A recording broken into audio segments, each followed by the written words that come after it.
Y hoy es miércoles y en este espacio del observatorio le damos la bienvenida a Andrea Cámara, porque vamos a charlar sobre género, obviamente, pero en clave filosófica. Y es que para ello, justamente ha convocado a Nicolás Sosa, profesor de filosofía y educador sexual. Les damos la bienvenida a ambos y les dejamos la palabra. Muy buenos días. Muy buenos días, Liliana, muy contenta de estar nuevamente en este espacio de género y de derechos humanos de la red de la radio, nuevamente desde casa, saliendo por Zoom para cuidarnos entre todos y todas. Ya volveremos al estudio, pero hoy tenemos una preciosa entrevista justamente junto a Nicolás, porque bueno, vamos a poner un poco en contexto sobre este tema, porque una de las finalidades de la filosofía es cuestionarnos todo lo que nos rodea, aprender a hacer preguntas e interpelarnos por su propia naturaleza entre todas las disciplinas. La filosofía es la que propone un discurso sobre las y los humanos que está en constante revisión y construcción. En relación a los temas de género y sexualidad, encontramos que ha sido predominantemente abordado por las ciencias sociales y en la salud en muchos casos también, sin poner en cuestión los temas que implican estas palabras. Por eso, en este espacio de género y derechos humanos, en la red de la radio, en la radio de la cooperativa, en Radio Fénix y en Radio Camacuá, voy a estar conversando con Nicolás Sosa, educador sexual y profesor de filosofía, sobre la importancia de entender el género en clave filosófica. Muy buenos días, Nicolás. Bueno, buenos días para todos y para todas. Un gusto estar acá. Bueno, primero hablar sobre el tema, ¿no? ¿Por qué es importante entender el género en clave filosófica? Es un tema que a mí también me interpelaba y tenía muchas ganas de conversar contigo acerca de esto. Bueno, ahí pensando, ¿no?, en esto que planteas, Andrea, me parece interesante como hacer dos precisiones respecto de la pregunta, ¿no? Una, por un lado, tiene que ver con qué es hacer filosofía, ¿no? Que la tenemos muchas veces como una disciplina que se encarga de un objeto de estudio muy, muy difícil, muy complicado, ¿no? Que implica algo contemplativo, digamos, es decir, alejado, ¿no? Cuestiones difíciles sobre los humanos y humanas. Sin embargo, a mi entender, ¿no?, la filosofía implica una actitud ante todo. Bien. Cuando hablamos de una actitud, implica un posicionarse de una manera frente al mundo, frente a las cuestiones que nos pasan en la cotidianidad, a lo cotidiano, ¿no? Problemas, las distintas situaciones que nos implica o nos obliga de una manera como un imperativo, ¿no? Decir, bueno, ¿qué me pasa? ¿Qué está pasando? ¿Qué puedo hacer?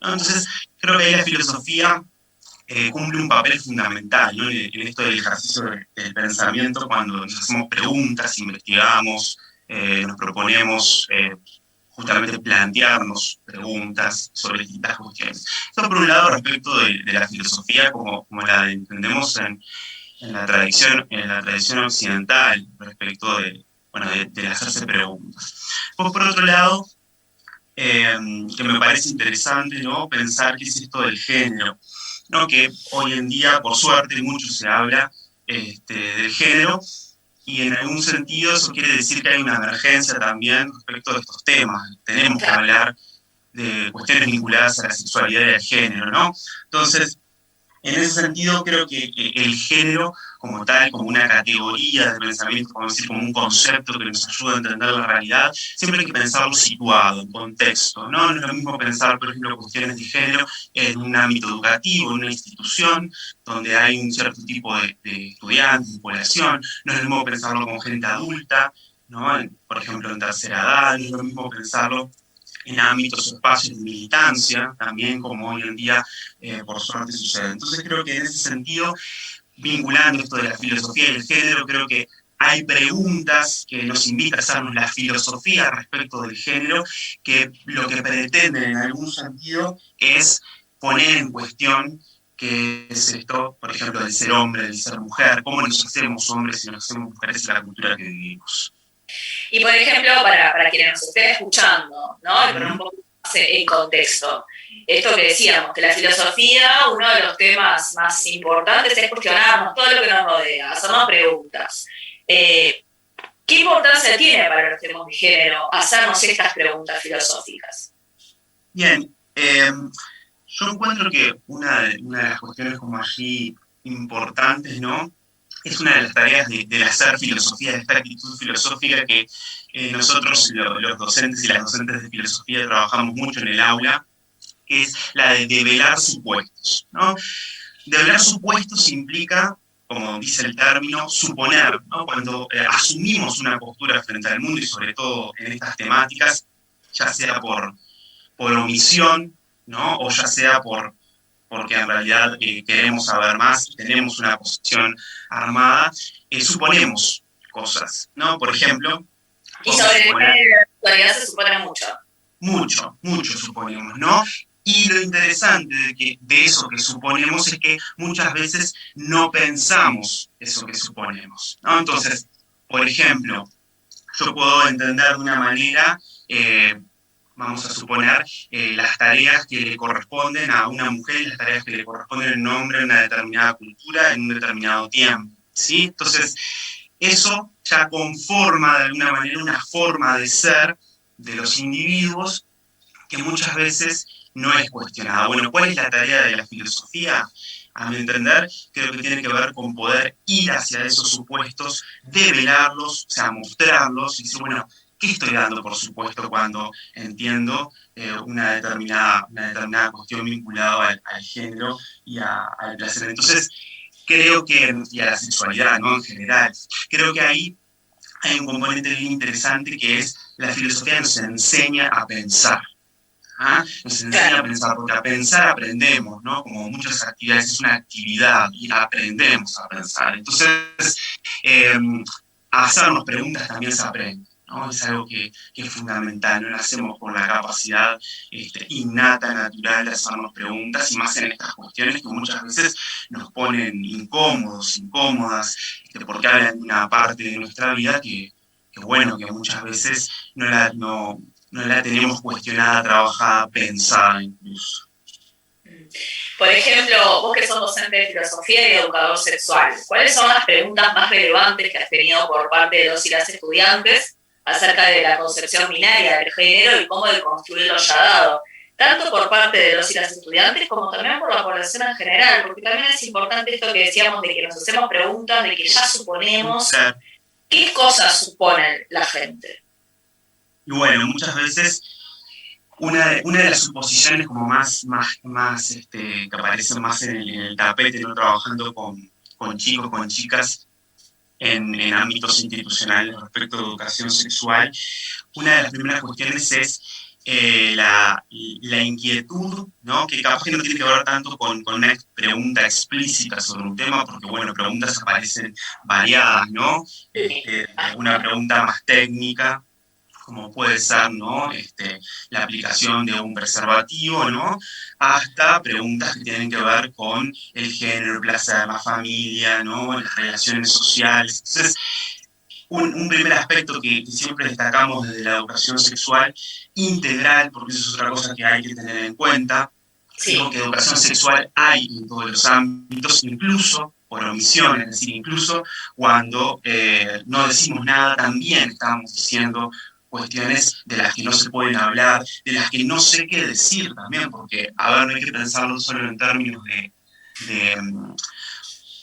vamos a decir, negativos, ¿no? Es decir, de que no se quiere hablar solamente a nivel, por ejemplo, familiar, sino que muchas veces no se tienen las herramientas como para acercarnos, ¿no? Entonces, es bueno saber, ¿no? Que, por ejemplo, las instituciones públicas de secundaria y en la Universidad del Trabajo también en UTU, hay un papel, un rol importante de esta temática. Por ejemplo, en el caso de secundaria, que es donde yo me desempeño, hay un rol que es el rol de referente en educación sexual, profesor referente en educación sexual, que justamente trata también como de poner en palabras un poco esas experiencias, ¿no? Esas necesidades, porque es una necesidad en algún punto, y ahora después capaz que explico un poquito más eso, que es una necesidad.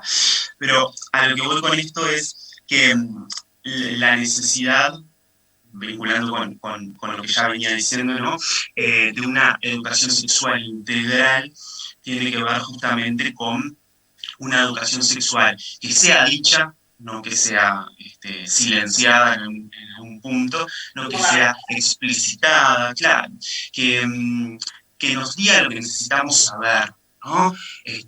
No solo para esta cuestión de protegernos y cuidarnos, que claramente es importante, sino en un sentido también de disfrute, de poder pensar, por ejemplo, en que mis vínculos o mis relaciones como ser humano tienen que implicar necesariamente un disfrute, un placer, un cuidado también, ¿no? Entonces, lo integral, porque ahí viene la diferencia, tiene que ver con poder reunir de alguna manera, por ejemplo, una perspectiva de género en cuanto a la educación sexual, ¿no? Claro. Poder cuestionar. Y ahí creo que esto tiene que ver con algo más personal, ¿no?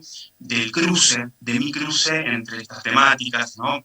Por ejemplo, entre el profesorado de filosofía, ¿no? La formación en filosofía que tengo, y la educación sexual, ¿no? Entonces el encuentro entre esas dos disciplinas, entre esas dos matrices, a mí me permite, por ejemplo, trabajar mucho el tema de la pregunta, ¿no? De aprender a preguntarnos en estos espacios. Y otra cosa importante vinculado también a la educación sexual integral es que informar no es educar, ¿no?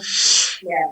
Porque muchas veces decimos, bueno, pero la información está, anda a internet y fíjate, preguntarle a alguien, ¿no? Y la información está, pero muchas veces no sabemos cómo manipularla, qué hacer con ella, no nos animamos a acceder incluso muchas veces a esa información, ¿no? Entonces, digo, me parece que ahí el rol del educador es fundamental en estos espacios, ¿no? Que vean por la formación de los individuos, de los sujetos, ¿no? Entonces, es fundamental entender que la sexualidad es una dimensión, una parte constitutiva, ¿no? Y si no decimos, también estamos formándonos nos estamos haciendo en ese campo, ¿no? Esto que mencionaba de los supuestos, las omisiones y algunas de las preguntas, para poner en contexto de las preguntas de los y las estudiantes, y qué tipo de mitos también puede haber con respecto a la sexualidad, y por eso es cuestión estos temas en clave filosófica, porque es eso, es preguntarnos, es cuestionarnos, es interpelarnos, y estos temas que vos mencionabas, Nico, es bien importante. ¿Qué mitos hay con respecto a la sexualidad? Y un mito que encuentro, ¿no? Que encuentro en estos años de trabajo sobre estas temáticas, ¿no?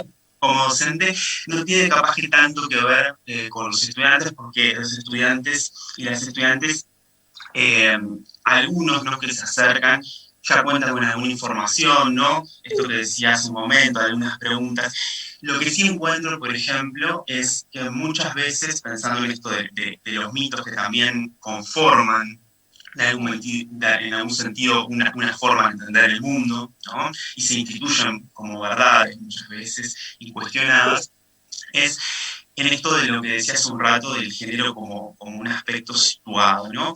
Me pasa muchas veces, ¿no? De parte, por ejemplo, de colegas que entienden que los chiquilines son de una determinada manera, vamos a decir, que no quieren hablar de estos temas. No se supone, se da por supuesto, ¿no? Se maneja como muchas veces en los lenguajes institucionales ese silencio, que eso también es interesante, porque la educación sexual integral no solo tiene que ver con los y las estudiantes, tiene que ver también con los docentes, ¿no? Porque los docentes no solo son multiplicadores de conocimiento, sino que también son sexualidad en algún punto, hay una sexualidad allí, ¿no? Entonces, creo que por ejemplo, un mito que se maneja mucho respecto de estos temas es que muchas veces nos cuesta entender que los estudiantes que hoy tenemos en las aulas, en algún punto son hijos de las luchas, ¿no? Que se establecieron, por ejemplo, en Uruguay hace años respecto de las diversidades sexuales, ¿no? Es decir, crecieron con ciertas leyes vinculadas a los derechos sexuales y reproductivos, hablando sobre determinadas temáticas. Entonces, en muchos estudiantes hay una opinión formada respecto a eso, claro, quieren hablar de eso. Y se da por entendido muchas veces de que, bueno, los chiquilines no saben nada, es un error garrafal y pedagógico, porque los chiquilines y las chiquilinas siempre traen una experiencia y en algún sentido eso puede conformar, evidentemente, o conforma un tipo de conocimiento respecto del mundo y la realidad. Entonces, creo que está bueno pensar, ¿no?, que nuestros estudiantes, nuestras estudiantes, son hijos de las diversidades, por decirlo de una manera, de las diversidades sexuales, ¿no?, de las luchas que se dieron, sobre todo después del 2004, respecto de los derechos y las leyes que se han conformado. Entonces, eso está bueno entender porque ya de alguna manera nos hemos hecho y se han hecho en esa trama, ¿no?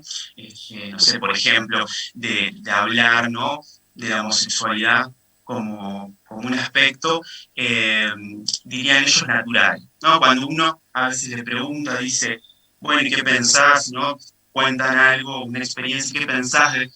Y te dicen, no entiendo, para mí es lo mismo. No, y vos decís, pero pará, ¿cuántos años tenés? Entonces te dicen, no sé, 13, por ejemplo. Y ahí es cuando decís, claro, hay algo en la conformación ¿no?, de cada quien que deja entrever que muchas veces el problema, ¿no?, conservador, muchas veces lo tenemos los adultos y no los estudiantes, que nos enseñan mucho aparte. Totalmente de acuerdo con esto que decís, el miedo, el tabú o lo que le podamos llamar, las personas adultas.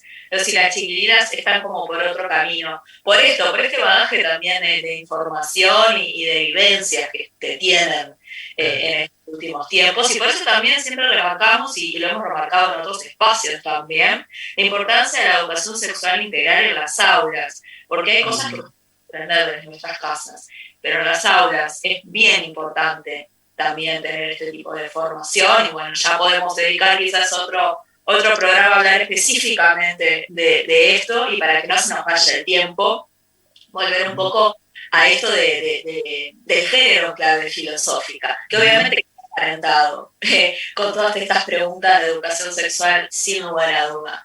Por eso también la pregunta de por qué es importante educar con perspectiva de género y cómo nos ayuda la filosofía para esto, por todo esto que estamos hablando, ¿no? Sin duda, creo que siguiendo, ¿no?, como el hilo de lo que venía planteando ahora que me haces esta pregunta, me hace pensar, por ejemplo, en justamente lo importante y lo primordial que es el aprender a preguntarnos en determinadas situaciones como para poder generar ciertos conocimientos y desnaturalizar, ¿no? O a su vez, como se utiliza mucho el término, visibilizar ciertas situaciones, ¿no? Porque, a ver, si no tenemos una palabra para expresar una determinada situación, esa situación muchas veces pasa desapercibida. A ver, no es que el lenguaje nos va a salvar, pero nos permite señalar una realidad ¿no?, que está presente, que está vigente, ¿no? Estoy pensando, por ejemplo, en que también la educación sexual integral implica una promoción y una promoción de los derechos, ¿no?, de los derechos humanos, pero también una prevención respecto de las violencias, muchas prácticas que vivimos habitualmente, por ejemplo, ¿no?, en relaciones monogámicas entre adolescentes, que claro, que hay una vivencia de un cierto tipo de violencia que no es reconocida como tal y que es incluso muchas veces romantizada, ¿no? Entonces, por ejemplo, trabajando en uno de los talleres que trabajé respecto ¿no?, del amor, ¿no?, que implica, el amor, aparte de lo filosófico, ahí también juega mucho, ¿no? ¿Qué es esto del amor? Entonces, ellas empiezan como a cuestionar sus relaciones, sus vínculos, que no solo tienen que ver con la pareja, sino que tienen que ver con la familia, ¿no? Entonces, se abre todo un espectro, ¿no?, que también permite entrar de alguna manera o intercambiar respecto de sus sensaciones. Entonces, pensando, ¿no?, en el aporte, creo que la pregunta, antes que la certeza, es una forma, es una actitud ante la vida, ¿no? Muchas veces damos, esto es así, ¿no? Y en realidad creo que la pregunta tiene que ayudarnos en ese sentido. Y una cosa más pensando en esto es justamente que hay algo que tiene que ver, ¿no?, con el orden, por ejemplo, de la cuestión del género, que me parece importante recalcar respecto a si los varones, en algún punto, no pensando todo en las mujeres y los varones, si los varones piensan el género, ¿no? Esto de el género en clave filosófica tiene que ver también con que muchas veces les exigimos a las mujeres como sociedad que nos den soluciones, ¿no? Estoy pensando, por ejemplo, en las luchas feministas, ¿no? Bueno, pero se discute su posición, qué piensan, qué no piensan, qué hacen, qué no hacen, y un poco nos preguntamos respecto de aquellos varones que, bueno, ¿qué piensan del género y qué piensan de sus actitudes, ¿no? Si se piensan a sí mismos más concretamente, ¿no? ¿Qué pasa con esas masculinidades? Porque muchos hablan de las mujeres y de lo que hacen y en el sentido, ¿no?, de esperar respuesta, ¿no?, que considero que está bien pensar, y ese es el camino que se emprende, no sobre todo de los feminismos en los últimos 30 años, pero también hay algo que tiene que ver, ¿no?, con lo masculino, que está todavía quieto ahí, ¿no?, que está como petrificado. Entonces creo que en las aulas poder introducir estas temáticas nos invitan también a los estudiantes a pensarse femeninos, masculinos, otro género, ¿no? Pero nos invitan a cuestionarnos. Exacto. Es que el cambio es entre todos. O sea, sin duda. Bien por ahí, estoy totalmente de acuerdo con vos. Estamos con poquitos minutos para ir terminando y un par de cosas que es importante que puedas terminar y ir cerrando esta nota. 2, 3, 4 filósofos que encaran la cuestión de género y sexuales, que nos puedas también recomendar. Bueno, algunas filósofas, ¿no?, que encaran esta cuestión, que predominantemente esta cuestión ha sido una preocupación de las mujeres que reflexionan respecto del género y de la sexualidad. Por ejemplo, Simone de Beauvoir es fundamental, ¿no?, con el segundo sexo. Creo que nos enseña mucho respecto de esta relación entre hombres y mujeres, entre un yo y un otro, digamos, ¿no?, en el mundo, en relación a la sexualidad.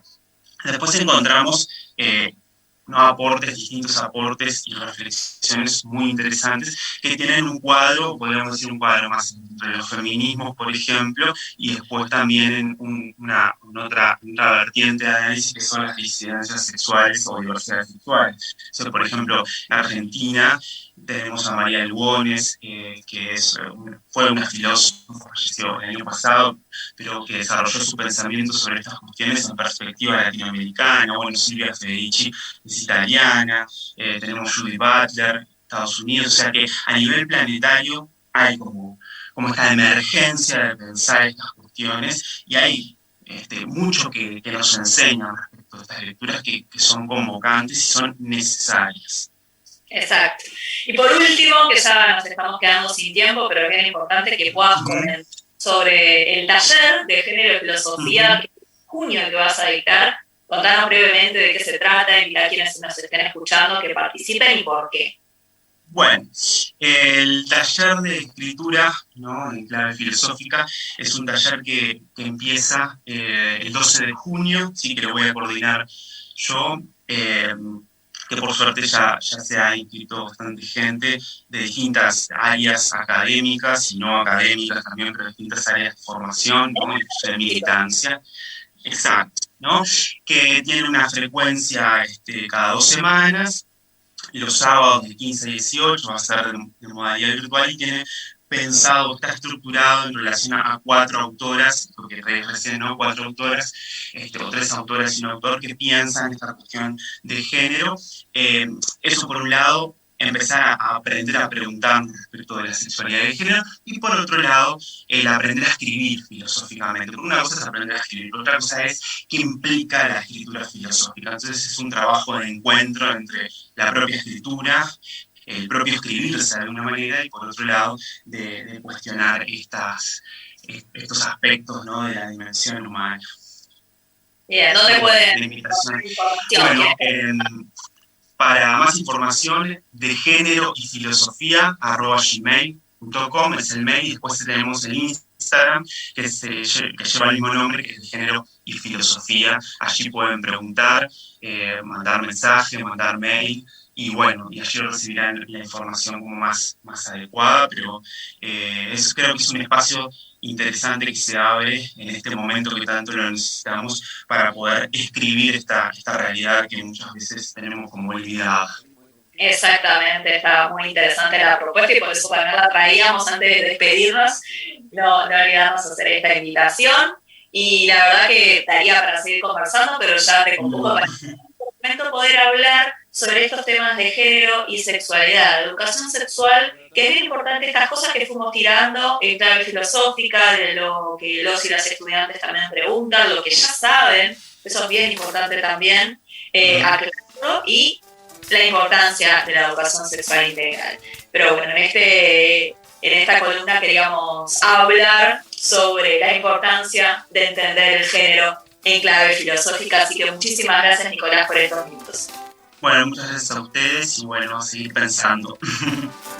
Así que nos quedamos pensando y mucho en este espacio de género y derechos humanos de la Red de la Radio, junto a Nicolás Sosa, educador sexual y profesor de filosofía. Yo me reencuentro el próximo miércoles a las 8 de la mañana, que tengan una buena jornada, que sigan cuidándose entre todos y todas, ojalá volver pronto al estudio. Un saludo para todos y todas los compañeros de allí de la Red de la Radio, Liliana, Lucas, a Luis y a Federico. Muy bien, les agradecemos muchísimo a Andrea, a Nicolás, como siempre, aportando de lo mejor para este espacio, para poder conversar sobre el género y la filosofía. Muchísimas gracias a ambos y nos reencontramos el próximo miércoles.